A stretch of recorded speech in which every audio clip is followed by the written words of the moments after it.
Now, color lookup tables and all of these layers inside, by default, all the visible layers are turned off. This is just on because we are looking at an adjusted version of our default blur that we arrived at in part 1. So if I turn that back on, you can see what we got going. I'm going to close this and turn the visibility off. So on this uppermost layer, I can show you under adjustments, if you don't have that open, window, if you don't know where it is, everything's under window. What the heck? Click. There we go.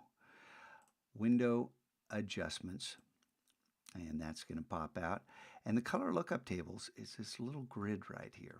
And if I click on it, by default, the 3D LUT file is selected. And if you click on this pull-down menu, you have all these names, which should look familiar because those I went through one by one so that you could avoid the pain of saying, hey, what's that one look like? What's that one look like? And that one. And the idea that these color lookup tables can drastically change the look of our default file.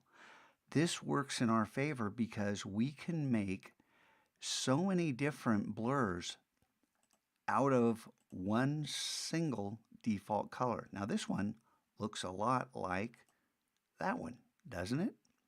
Some of them have very subtle changes. Some of them are incredibly dramatic. What looks good here, you might say, oh, I just love, that one. Well, on a different blur, this may look hideous.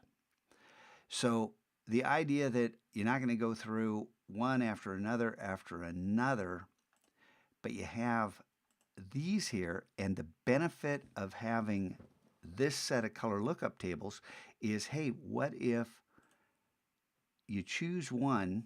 Let's turn these other guys off. And then the idea that you can stack these tables right here, that, whoa, look at that, and you might decide this is really great.